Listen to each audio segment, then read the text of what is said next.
We're just over 2 months away from 2025. Can you believe it? So guess what? Now is the perfect time for us to start shifting our money mindset and get ourselves ready and prepared for the new year.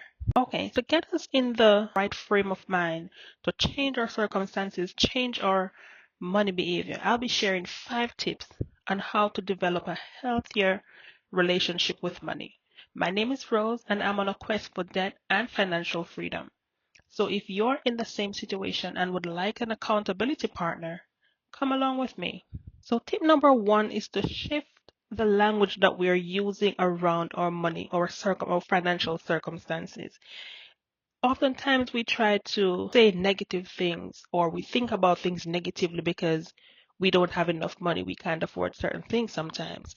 So instead of using a negative connotation when it comes towards our money circumstances, let us try to rephrase our words and reset the way that we're thinking about our money. So when you can't afford something, rephrase it to say, I am choosing to spend my money differently. Because in truth and in fact, sometimes it's not that you can't afford to buy it, it's the fact that you are prioritizing how to spend your money at that point in time because you need to be out of a certain situation. So these small changes in the language, the words that we choose, shifts our focus from that of feeling of limitation to one of more empowerment because it acknowledges our control over our financial choices. It reinforces the idea that we are prioritizing what truly matters in the moment. So this simple tweak can help to foster a more positive and proactive mindset around our money circumstances. Tip number 2 is to practice gratitude for your finances. Be thankful for what you have. Be thankful for the job that you have. Be thankful that you can pay your bills. Be thankful that you can afford to go to the doctor because of the job that you have, because of the income that you have coming in. All right? So, to shift our mindset from that of ingratitude, start journaling. Whenever you start to think negatively about your finances, just start to journal something. Take a few minutes to write down a few things that you appreciate about your finances. It could be as simple as today I am grateful because I have an income. Today I'm grateful because I paid my bills. Today I am grateful because I can fill my prescription. So when you write down the things that you are grateful for because of the finances that you have, you in turn starts to shift the way that you think.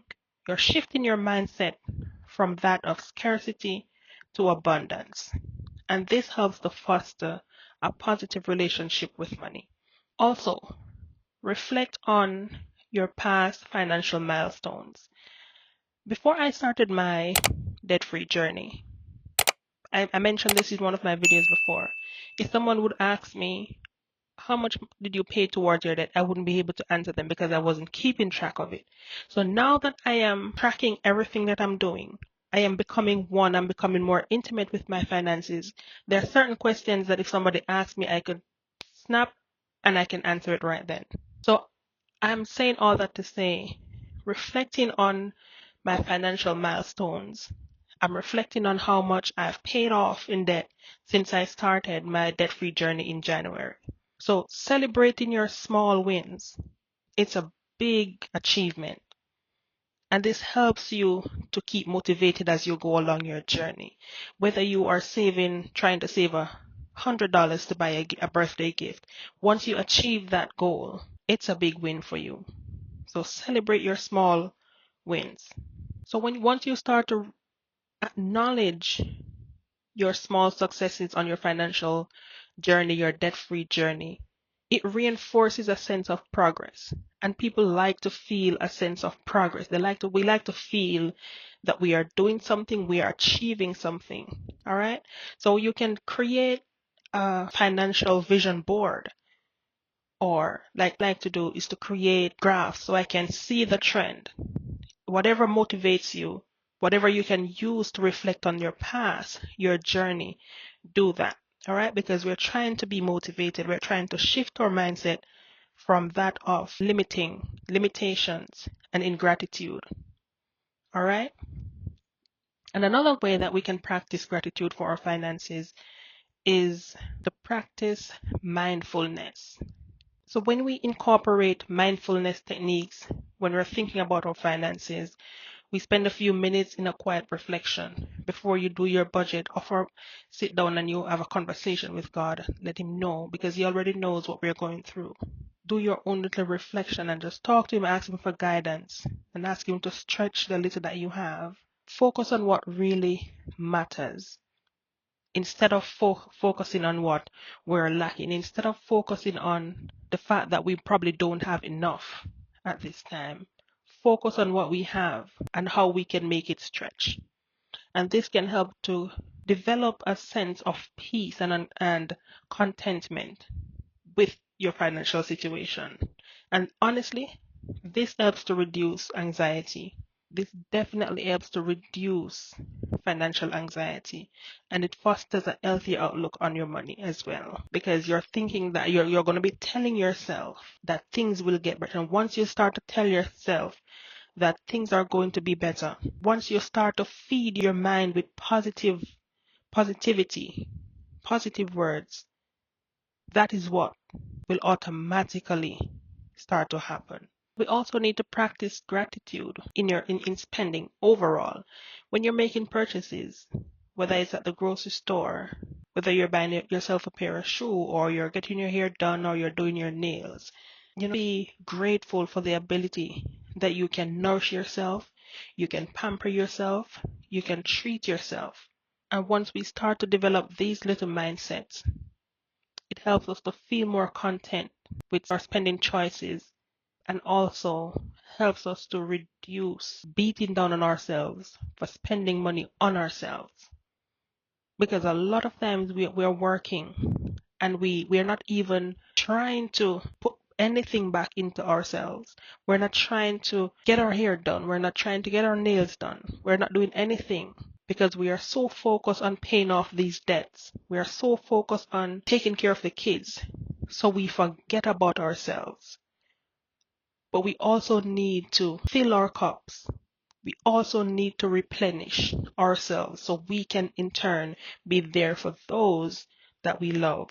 We can in turn be there to do the things that matters to us, or to take care of our debt responsibilities, because without us being here, we can't pay the debts anyway. Tip number 3 is to educate yourself about money. Invest a little time in learning about personal finances, budgeting, and investing. I know that for a lot of us, we weren't taught at a young age. So, because we weren't introduced to how to manage money at a young age, the relationship that we have with money now is as a result of the way that we were introduced to money growing up. We weren't taught to save.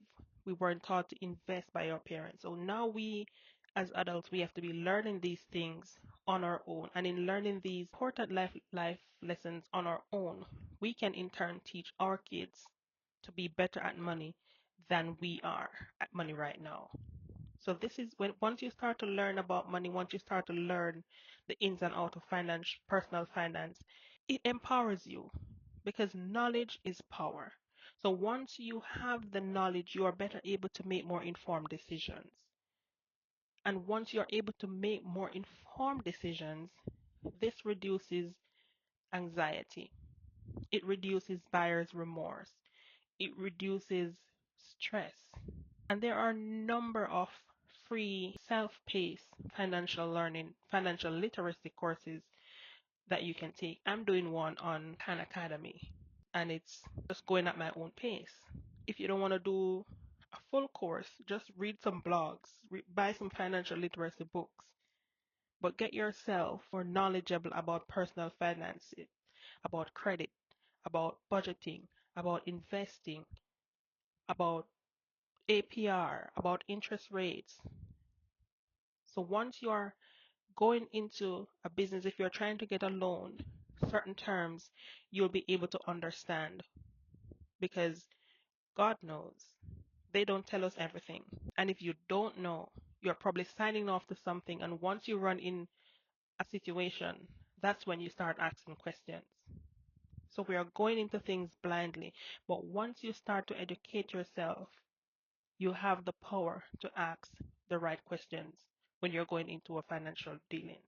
Okay, tip number 4, I think is going to be my very best. And this one I really love. And it's that we need to normalize conversation about money struggles and we need to steer away from debt shaming people. So if you are not in debt, don't look on your friend or a family member who is in debt in a negative way. Don't talk about them behind their backs. So we need to get out of that culture. So it's time for us to start to break the stigma around discussing money. Be open, be frank, be honest with yourself, be honest with your family. And you don't have to go about saying it to everybody, but it's full time that we start to discuss money and start to discuss it openly because we never know. Those around us probably know a tip or two that they can share.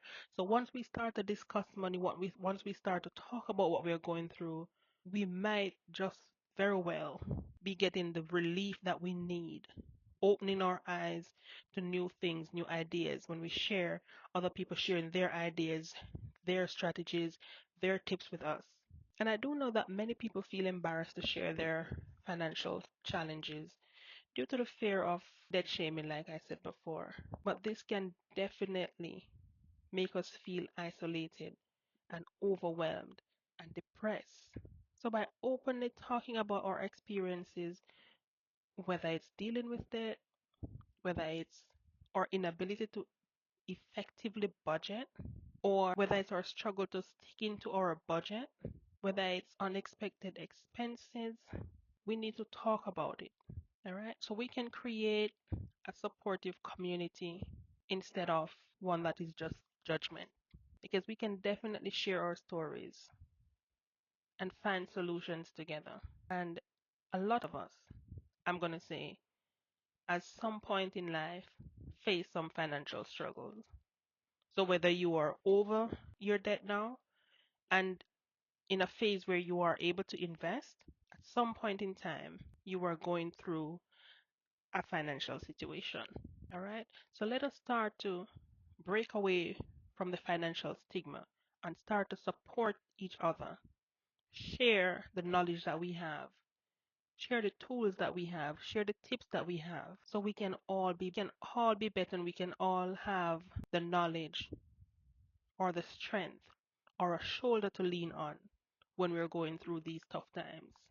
And that now brings me to tip number 5. So the people that we spend time with can significantly impact the way that we think, the way that we see things, our behavior, and the things that we do. So surround yourself with positive influences. If you know that you are trying to be debt free and you have a friend who is going to tell you, let's go shopping, that's not a supportive community. If your friend is going to encourage you to do the things that's going to keep you in a position that you're trying to get out of, or if your family member is going to encourage you in a way that's going to keep you in a situation that you're trying to get out of, that's not a supportive community for you to be in. So we need to find some way without creating any animosity to express that I am going through a process right now and this is important for my future. So I will not be able to do the things that you're asking me to do right now. And hopefully they will understand. So we need to surround ourselves with positive influences. We need to seek out friends and community groups that share similar financial goals and values. And once we start to engage in these type of positive discussions about budgeting, savings, investing, these can provide fresh perspective and motivation for us while we're going through. Because I know that this debt-free journey, you have to be very strong. It is so easy to swipe a credit card or to borrow a loan, but when it's time to repay it comes with so much stress. Also, you can learn from various financial role models. I like to listen to Tiffany, the budgetnista. I watch her day in and day out. And I also love Fantastic Finances. Even though I don't do my budgeting the way that she does the velocity banking, but I love to listen to her perspective because it makes sense. And Tiffany, the budgetnista, I just love her. And even outside of the budgeting community, I love to listen to Riva Reveals, very inspiring. I love to listen to Dodash, very inspiring, very motivating. And they want to, when they videos, when they speak, you want to continue on your journey. You want to continue on both your debt-free journey, you want to continue on your YouTube journey, you want to continue to do the things that you aspire to be. Those are the type of people that you want to listen to and to be around. All right? And my final point on the surround yourself with positive influence is to limit your exposure to negative influences. Be mindful of the messages that you consume about money. Stay clear from friends or media or anybody at all that's going to tell you that you will always be in debt or file for bankruptcy or it will never get better or it's just hard. Stay away from negativity because that's not what we need in this time. So focus on content and conversations that encourages positive growth. Focus on content and conversation that is going to move your spirit from 0 to 100 and you just want to keep going, never looking back in a negative way. When you're looking back, it's only to look on your journey and to use your journey to encourage someone to join you where you are. Because we're on this journey and we're trying to encourage everyone who are in the same situation with us to come along with us. Come, let's build this community where we're all working with each other, we're all supporting each other to be debt free. Okay, there you have it. My 5 tips for resetting our mindset for a better, for a healthier 2025 financially. Tip number 1, shift your language around money. Tip number 2, practice gratitude for your finances. 3, educate yourself about money. Take some free courses. Go deep into personal finances. Tip number 4, normalize conversation about money and move away from debt shaming. And tip number 5 is to surround yourself with positive influences. Limit the exposure to negativity. So these are my 5 tips for you, and these are what I will be doing moving into 2025 by the grace of God. Okay, so if you like this video, please consider giving me a thumbs up.